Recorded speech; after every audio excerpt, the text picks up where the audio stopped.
Rodrigo, gracias por estar aquí en Ángulo 7 con una entrevista. Estamos muy contentos de tenerte. Muchas gracias, Tania. Además, estrenas el estudio. O sea, es sí, la primera vez. Sí, o sea, es la primera vez que tenemos una entrevista y estamos contentos que seas tú. No, encantado. Mira, qué honor, la verdad. Sí, es una oficina, ya la tenemos desde hace 10 años la oficina, pero como tal, el escenario, sí. Mira. Pues preguntarte en primer lugar, ¿por qué tu interés de ser presidente municipal de la capital poblana, la ciudad más importante del estado? Sí, por supuesto. Bueno, primero que nada, una vez más, gracias, felicidades por el estudio, querida Tania. El interés no es de ahora, el interés viene arrastrándose desde hace muchos años. Y te lo voy a explicar con un poquito de contexto, si me permites extenderme lo menos posible, para poder justamente transmitir, pues, cuál es mi visión. Cuando yo decido involucrarme en la política, decido involucrarme en un movimiento llamado el Movimiento de la Transformación Nacional, que encabezaba en ese entonces el licenciado, y que encabeza en este momento también el licenciado Andrés Manuel López Obrador. Decido involucrarme en ese movimiento porque como mexicano, como poblano, toda la intención de cambiar las cosas prevalecía. Era la motivación por cambiar la realidad de nuestro país. Eso, pues obviamente es lo que me mueve a involucrarme en la política y sobre todo de ese lado de la historia. No fue un camino sencillo el que se eligió, fue el camino de picar piedra, de iniciar a labrar ahora ya es un David de Miguel Ángel, ¿no? Pero si nos vamos atrás, era una piedra que estaba metida en el cerro. Había que sacar la piedra y empezar a tallarla. Ahorita pues ya todo el mundo viene y... Estamos hablando de 2008, por ahí, más o menos. O sea, hace unos 15 años. La intención no es únicamente ahora gobernar la ciudad de Puebla. La intención también fue gobernar el estado de Puebla. Y lo digo porque sin ningún empacho puedo decirte, me han preguntado y quiero aclararlo antes que otra cosa. Oye, pues no es la típica ambición del típico político, de la típica vieja política. Pues obviamente si estamos pensando en que todos los políticos son iguales, obviamente sí, pero no es el caso, de ninguna manera. Mi trayectoria lo avala de esa manera. Mi desempeño en los cargos que he tenido, en los encargos que he logrado tener, así lo avalan. Es decir, intenté ser el coordinador estatal de los esfuerzos de los comités de transformación en el estado de Puebla. No se logró por una cuestión principalmente de un nivel de conocimiento bajo. Y ahora es intentar, más bien que el partido a través de una encuesta me defina el candidato al gobierno de la ciudad, justamente por la misma razón por la que busqué ser el coordinador estatal y pues eventualmente precandidato al gobierno del estado. Pues porque la intención de transformación está ahí, prevalece y nunca va a desaparecer. No es una ambición personal o una ambición de poder, es una ambición para poder hacer las cosas. Y por eso esa es mi trayectoria. Mi trayectoria ha estado aquí, en el camino diferente, en el camino difícil. Coménteme un poquito, ¿desde cuándo empezó? Dice en 2008, un poquito esa historia para que el auditorio lo conozca bien. Yo tengo formación de abogado. Y me desenvolví en la parte, pues por azares del destino y porque así me gustó también, en el derecho electoral. Trabajé en el Instituto Electoral del Estado, trabajé en el Tribunal Electoral del Estado de Puebla, pero pues siempre hubo una inquietud política y a mí no me llamaba la atención ningún partido de los que en ese entonces existían, ni el PRI, ni el PAN, ni el PRD, no me llamaban la atención. A mí me llamaba la atención el licenciado López Obrador. Y fue justamente en ese 2008 que, pues, siguiéndolo a él, ¿a dónde va a ir? ¿A dónde va a ir? Él ya había emprendido una nueva gira por todo el país, después del fraude del 2006, y lo voy a ver a Xochimilco, no me acuerdo si era Xochimilco o Huaquechula, y fue, si ya había estado convencido en lo que leía, veía, pues fue amor a primera vista. O sea, me enganché por completo. O sea, se soldó mi compromiso con hacer lo que tuviera que hacer. ¿Cuántos años tenías en ese momento? Tenía 27. Pero si yo hubiera tenido en ese entonces 13 o 14 o 15 años y ya hubiera existido ese movimiento del licenciado López Obrador, con esa, pues obviamente con ese eco que ya tenía, me hubiera metido. A lo que voy es, tuve que encontrar algo que realmente me convenciera para meterme a la política. Mi incursión en la política no era la típica de a ver qué agarro, qué me embolso, como siempre ha sido. Y hay que criticarlo y hay que señalarlo. Pero entonces, ¿qué tengo yo para garantizar o para avalar lo que te estoy diciendo? Bueno, pues en el futuro más inmediato fui durante 5 años el delegado federal de bienestar y tuve contacto con más de 1,5 millones de personas en el estado de Puebla, a que ellos lograran entrar a los programas del gobierno federal, a la política social del gobierno de México. Cuando antes, estamos hablando de un poco más de 300,000 ciudadanos de Puebla. Es decir, logramos incrementar el padrón de derechohabientes y beneficiarios casi en un 400%. Logramos bancarizar, es decir, entregarles una tarjeta bancaria a cada uno de ellos para que puedan disponer del dinero que el gobierno federal les deposita cuando quieran. Ayudamos a construir 235 sucursales del Banco del Bienestar, principalmente ubicadas y colocadas en municipios en donde antes nunca había habido un banco. Hemos logrado ayudar a que salgan de la pobreza y de la pobreza extrema casi 600,000 poblanos en el estado de Puebla. Y todo eso, perdón por cerrarlo en esa pinza, todo eso sin que mi nivel de conocimiento creciera exponencialmente. ¿Por qué? Pues porque me dediqué a trabajar, me dediqué a hacerlo.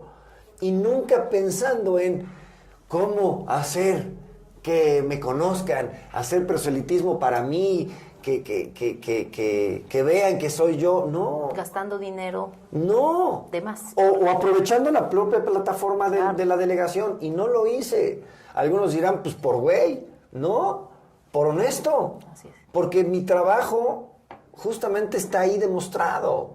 Y porque sé perfectamente bien el daño que nos ha hecho que la gente utilice los programas sociales o que las instituciones utilicen los programas sociales para beneficio electoral de alguien. Y eso está mal. Entonces, mi trabajo está ahí. Los niveles, los indicadores de la delegación están a la vista.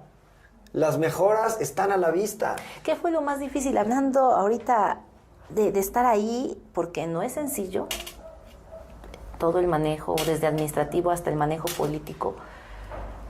Y has comentado estos resultados. ¿Qué fue lo más complejo, digamos, de esa dirección de la delegación? Bueno, si nos vamos cronológicamente, no por orden de prioridad, 2 cosas yo destacaría. Lo primero, pues justamente el inicio, porque era un inicio con reglas completamente diferentes, era un mecanismo totalmente distinto al que se venía manejando con anterioridad. Entonces, eso no se podía detener, la máquina tenía que seguir trabajando, los ciudadanos debían de seguir obteniendo lo que les correspondía, los pocos que eran en ese entonces, pero teníamos que ingresar a muchos más y pues en el inicio de toda una reestructura legal, en el marco normativo, administrativa, de ejecución, hasta en el organigrama, es decir, orgánica. Y lo más difícil, digamos que la parte más complicada que yo he tenido, no únicamente en mis 5 años como delegado, sino en mi vida laboral, el proceso de vacunación. Organizar la vacunación, sobre todo las primeras jornadas, cuando iban llegando pocas vacunas y demás, en donde mucha gente ya había lamentablemente perdido la vida, muchos otros seguían contagiándose y demás. Ese fue un momento muy complicado porque un poquito estábamos contra la pared, ¿eh? Nos habían puesto en contra de la pared, pero logramos sacar las cosas, a pesar de que se quieran colgar medallas, quienes se quieran colgar medallas. Yo no voy a combatir con quien de manera egoísta se quiere colgar una medalla. Nosotros organizamos la mayor cantidad de las jornadas de vacunación, sobre todo al inicio, y pues y después de esa reorganización que dice de vacunas, que todo fluya, que se logró pues estos resultados. O sea, la parte de lo que vemos son los resultados, pero todo lo que haya, digamos, en la reorganización. Por supuesto. Recordarás que al inicio la mayor cantidad de las noticias, por no hablar en general, pero pues muchas noticias hablaban de el desorden de la delegación, el desorden de... No era un desorden, era un reajuste. Y teníamos que hacerlo, porque si no lo hacíamos, pues no llegan los apoyos. Las cosas no iban a avanzar. Ahora ya los apoyos llegan en tiempo y forma. Puntualmente. La gente ya sabe en mayor medida, ya la gente sabe cuándo les llega, cómo cobrarlo. Es decir, ha sido un trabajo que costó mucho sistematizarlo, pero ahí está, los resultados están a la vista. De manera que pues me siento muy satisfecho, me siento muy contento de haber sido pues partícipe de la coordinación de todos esos esfuerzos. No son poquitos programas. No, bueno, son 13 programas y estamos hablando de 1,5 millones de poblanos involucrados en estos programas. Y no es poquito dinero. Para este año para este año 2024, pues ya que estamos cerrando, representarán más de 30,000 millones de pesos destinados directamente a los beneficiarios a través de sus cuentas bancarias, y eso nosotros ayudamos a hacerlo. Bueno, todo un equipo, ¿no? O sea, no, esa pero medalla no es el liderazgo, mía. Pues. Sí, pero en realidad todos, o sea, todos aportaron liderazgo, todos aportaron voluntad, todos aportaron muchísimo tiempo, porque aparte ha sido un trabajo para la mayoría muy difícil, sobre todo porque pocas veces permite días de descanso, pocas veces permite horas de descanso. Es una situación que está trabajando todo el tiempo. Y pues, si tú lo ves ahora, Tania, es pregunta, como para poderlo demostrar. ¿Qué desorden hay en cuanto a la ejecución de los programas? Ninguno. ¿Qué quejas hay? Seguramente habrán, como siempre, las normales y las operativas, pero se va arreglando, ¿no? Y una de las muestras, y eso seguramente tú lo tienes muy bien medido, ¿cuánta gente del 2018 para atrás hablaba de los programas? Que supieran a qué tenían derecho, que supieran a qué podrían tener acceso. Compáralo, mejor dicho, contrástalo con del 2018 para acá. Ha sido un trabajo que nosotros hemos ayudado a concretar. Por supuesto que el 99% del logro todo es del presidente. Nosotros ayudamos con ese 1%, pero tiene un valor. Y sobre todo tiene un valor importante el demostrar que no fue un asunto que yo utilicé a mi favor de me voy a hacer campaña yo solito. Pues no, nos dedicamos a trabajar. No nos distrajimos en lo secundario, nos dedicamos a lo primario.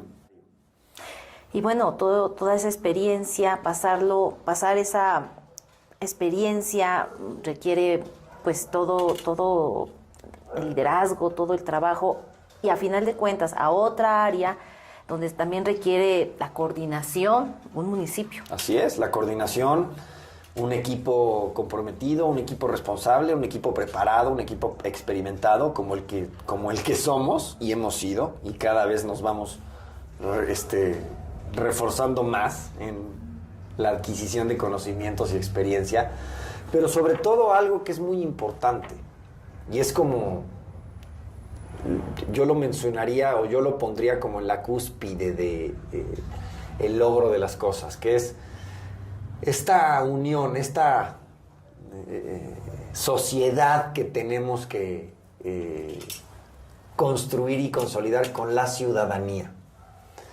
Y hacerlo, perdón por decirlo de esta manera, pero hacerlo con la neta. Es decir, ser transparente. Ser transparente es decir la neta. Y es jalar, todos juntos. Solitos. Nadie de los que estamos acá y nadie de las personas que nos están viendo desea que nos vaya mal. Nadie. Nadie desea que las cosas cada vez vayan en retroceso. Al contrario. Estamos viendo siempre hacia adelante y siempre hay una esperanza de que las cosas pueden cambiar. Eso no se logra con un equipo, por muy experimentado que sea en el gobierno. Se logra construyendo complicidades con todos los sectores que componen la sociedad. El sector empresarial, el sector productivo en todas sus facetas, todo el sector comercial, el educativo, el artístico, el deportivo, todos involucrados construyendo un proyecto. Así es como se debe de lograr, y sobre todo con el sector de los medios de comunicación. Es muy importante informar, es muy importante dar a conocer lo que se está haciendo y eso que se está haciendo, cómo realmente influye en la vida de cada uno de nosotros. Por eso es construir, yo le digo, esa gran sociedad, esa gran complicidad entre todos, para que todos vayamos aportando lo que esté en nuestras manos o lo que nos corresponde, justamente para construir lo que a todos nos va. Yo me involucro en Morena más o menos en esas fechas, 2008-2009, llego con un grupo de personas que ya habían iniciado un esfuerzo muy loable en la construcción de todo este movimiento. ¿Quieres ayudar? Sí. Bueno, pues toma tu bonche de periódicos y salga usted a repartirlos. Y así fue. ¿A dónde estuviste repartiendo? No, bueno, por todo el estado, principalmente aquí en la ciudad de Puebla, ya con mayor... obviamente ese no era mi trabajo, entonces lo hacía en mis tiempos libres, claro, fines de semana, etcétera, etcétera. Pero ya con mucha mayor dedicación, un tiempo después, un par de años antes de la campaña del 2012, ya mucho más activo durante la campaña del 2011-2012, formó parte del grupo de protagonistas de promotores de la soberanía nacional en el año 2014 para recoger firmas en la sociedad, en todo el país, y que esas firmas sirvieran pues de sustento, de justificación para someter a una consulta popular que en realidad es una preguntarle a la sociedad qué opina sobre algo, y era preguntar sobre la reforma energética que había ocurrido, que se había aprobado en diciembre del año 2013, reforma que nos iba a destruir como país totalmente, a ser totalmente dependientes económicamente de otras potencias petroleras. Orgullosamente de la primera generación de candidatos a diputado federal en la historia de Morena, la primera generación de candidatos a diputado federal y la primera generación de diputados federales, es decir, yo formo parte de esa generación de 35 diputados federales que iniciamos la vida, digamos, formal política de Morena, en donde fuimos compañeros Ariadna Montiel, ahora secretaria de Bienestar Federal, Rocío Nales, secretaria de Energía, ex secretaria de Energía y ahora coordinadora y próxima gobernadora de Veracruz, Delfina Gómez, gobernadora ahora del Estado de México, Ernestina Godoy, fiscal de la Ciudad de México, Laura Esquivel, escritora renombrada, entre otras. ¿Fue de 2015 a 2018? 2018. Laura Esquivel escribió Como agua para chocolate. Rogelio Castro, secretario general del Infonavit. Cuitláhuac García, gobernador ahora de Veracruz. Su servilleta, aspirante ahora a ser presidente municipal de la ciudad de Puebla. Es decir, fuimos los primeros. Del mismo 2015 al 2018 fui el coordinador del licenciado López Obrador aquí en el estado de Puebla para construir la estructura de promoción al voto y de defensa del voto. Y en el 2018 cubrimos el 92% de las casillas instaladas. Es decir, el 92% de las 7,556 casillas que se instalaron en ese año. Y del 2018 acá, pues en el área de bienestar, en la Administración Pública Federal. Entonces me he formado como legislador, como asesor legislativo que fui en el 2012 al 2014, y administrador público federal también. Solo platícanos, ¿cuándo se fundó Morena en Puebla? Bueno, un poquito de la fundación, quisiera que nos recordaras esa parte. Mira, todo tiene un hilo conductor. Se empiezan a llevar a cabo las asambleas estatales, es decir, en el partido dijimos, ¿qué es lo que tenemos que hacer? Tenemos que constituir las asambleas en cada estado con el porcentaje requerido por la ley, es decir, con un mínimo del 2% del padrón electoral de firmas. ¿Tú estuviste ahí? Sí, claro, que fue en el Salón Country, que avalaran la creación de un partido político y se hizo en las 32 entidades federativas. Y en Puebla, pues aquí fuimos bastantes miles de ciudadanos los que llegamos y firmamos y dijimos, queremos que Morena se vuelva partido político. Eso fue en el 2013. Pero desde antes, es decir, ya habíamos estado en la asamblea constitutiva de la Asociación Civil Morena, el 2 de octubre del año 2011. Y fue hasta julio del año 2014 cuando nos entregan cuando nos otorgan el registro como partido político nacional. Y pues en el 2015 yo fui de la primera generación, de la primera camada de candidatos de Morena. Muy bien, Rodrigo. Preguntarte, ¿cómo va a ser este proceso para la designación del coordinador municipal? ¿Ya les ha dicho algo Morena? Ya viene la convocatoria, justamente se abrió la convocatoria el lunes 21. Sí. Se cerró el 23, miércoles 23. Todos los que nos apuntamos, de ahora en adelante, pues estaremos en actividades políticas, pero del 3 de enero al 10 de enero van a decir quiénes cubrieron los requisitos y quiénes entrarán a la encuesta final. Pueden ser 2 hombres, 2 mujeres o 3 hombres, 3 mujeres. Y así se va a hacer la encuesta. Creemos que entre finales de enero, principios de febrero, tal vez, porque para el mes de marzo ya publicarán quiénes son los ganadores de dicha encuesta y pues ya virtualmente precandidatos para iniciar con el registro ya de todas las precandidaturas en el estado. Las encuestas, al igual que para la coordinación estatal, va a ser Morena Nacional. Así es, así se hará. Y con distintos criterios ponderados de donde pues todo desprende el nivel de conocimiento, es decir, cuánta gente te conoce, ¿no? Porque si aquí me conocen de los 8 o 10 que estamos acá, me conoce una persona, pues y puede opinar perfectamente bien de, no, bueno, claro, lo conozco y es un gran personaje, lo que tú quieres, pero me conoce una de 10. Pero si me conocen 10 de 10, pues es mucho más factible que todos los criterios ponderados salgan tendientes a crear un nivel de conocimiento y un nivel de aceptación mucho mayor. Precisamente ese fue mi tema con la coordinación estatal. Justamente como no hice proselitismo a mi favor utilizando los programas, pues poca gente sabía quién era. Pero pues ahora estamos en lo otro, Tania, estamos en ahora sí generar conocimiento, porque ya demostramos que sí somos eficientes, que sí somos efectivos, que sí sabemos trabajar y que sí somos responsables. Ahora es pues cacarearlo y que la gente lo sepa. ¿Estás recorriendo entonces el municipio? Estoy recorriendo el municipio. ¿Qué haces? ¿Qué estás haciendo? ¿Qué estás planeando hacer de aquí a finales? Sostengo reuniones, eventos, encuentros y recorriendo. ¿Qué te dice la gente del municipio? No, bueno, la gente en el municipio tiene distintas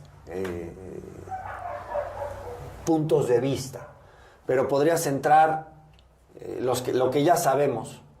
Las principales: inseguridad, agua, transporte público, movilidad. Pero yo lo veo desde una perspectiva un tanto no diferente, sino darle un poquito un sentido diferente. ¿A qué me refiero? Si bien es cierto que hay carencias muy específicas, necesidades muy específicas, lo que es evidente es que tenemos fortalezas muy grandes. Y hay que utilizar esas fortalezas.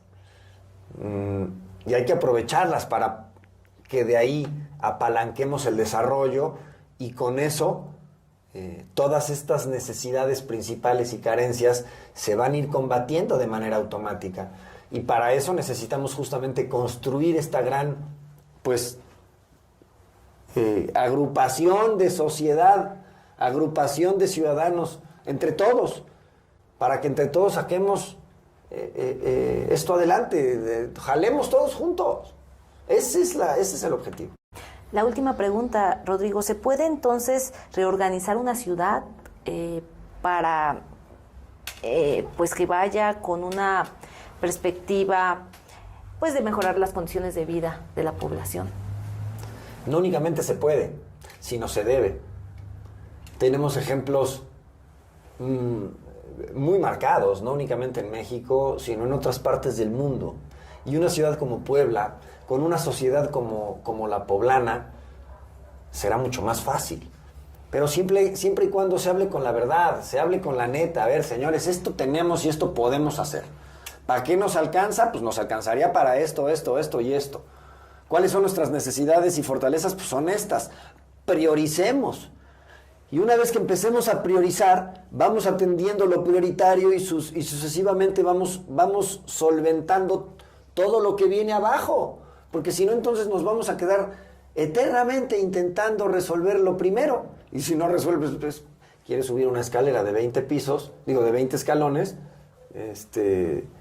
quieres subir del escalón 1 al piso 20, al escalón 20 de un brinco, no vas a poder hacerlo. Es uno por uno, con orden y con transparencia. Rodrigo, no quisiera dejar de preguntarte dos temas que ahorita mencionaste, el agua y el transporte público. Son dos temas que los poblanos de la ciudad, los capitalinos, ven. ¿Tú qué opinas de ambos? O sea, el agua, que está ahorita tiene una concesión, y el tema del transporte público, que pues es malo el transporte público, pese a que están las líneas de ruta, pero en el resto de las rutas pues no hay un buen transporte. Tenemos que construir un diálogo muy abierto y un diálogo en donde tengamos que hablar con mucha claridad. ¿Y a qué me refiero? Todos nosotros como usuarios del servicio de agua tenemos quejas, tenemos observaciones, tenemos carencias en el servicio, deficiencias en el servicio, pero también existe un marco legal, existe una ley que fue justamente la que permitió otorgar la concesión. Y si no hablamos con claridad, entonces no podemos proponer con puntualidad. ¿Y a qué me refiero? Tendríamos que revisar con lupa cuáles son los puntos específicos de la concesión, para no decir, vamos a quitarle la concesión a Agua de Puebla o a concesiones integrales. Lo que ahora se va a vender, entiendo, va a haber una nueva empresa. Veamos, ¿qué es lo que...? Porque si todo son promesas al aire, sin ninguna responsabilidad, entonces estamos no abonando a lo bueno, estamos abonando a las mismas mentiras y a las mismas prácticas de los típicos políticos, de la típica política. ¿Y a qué me refiero? Tendríamos que decir, a ver, señores, si le quitamos la concesión a la empresa, vamos a tener que liquidarla con quién sabe cuántos miles de millones de pesos, porque eso fue lo que establecieron al inicio. Entonces nos va a salir más caro. Pero el servicio es caro, pero el servicio es deficiente.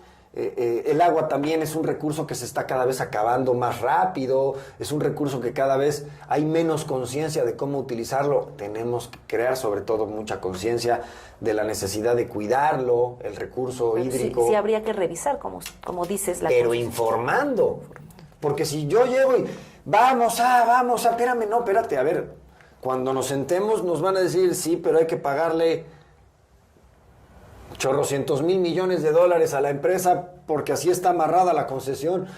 ¡Ey! No tenemos ese dinero. Hay que hablarlo y hacerlo abierto con todos. Entonces, ¿y de dónde vamos a traer agua? ¿Y qué es lo que esto implica? Se necesita una inversión de tanto. ¿Qué necesitamos? Pues necesitamos entubar por aquí, entubar por allá. Eso va a costar tanto. Vamos a cerrar tantas calles durante tantos meses. Si no se hace así, se revisa bien. Y si no se revisa bien y si no se informa bien, son promesas al aire. Nos quedamos en lo mismo. Nada cambia. Claro. Y el otro me habías dicho. El transporte público es un tema. Lo mismo. Los usuarios del transporte público también sienten que es un servicio deficiente, es un servicio de muy mala calidad, es un servicio grosero. Pues ves digo, con toda honestidad, cómo manejan los conductores. Pero también hay que ver el otro lado de la moneda. Cómo están las concesiones. El concesionario realmente está ganando dinero, hay utilidad. Al conductor, al chofer, se le está dando garantías de algo, o por eso son tan salvajes, pues porque vienen y necesitan el pasaje. ¿Cuántas horas al día manejan? ¿Tienen descanso? ¿No tienen descanso? ¿Cómo va a estar una persona que maneja todos los días 12, 15, 16 horas? ¿Cómo va a estar en la hora número 14? Pues ya va a estar desesperado. Hay que ver todo. Y hay que hacerlo con absoluta transparencia, vuelvo a repetir. Entonces, pues aquí justamente el objetivo es, como lo vuelvo a insistir, informar con transparencia para que entre todos podamos tomar mejores decisiones.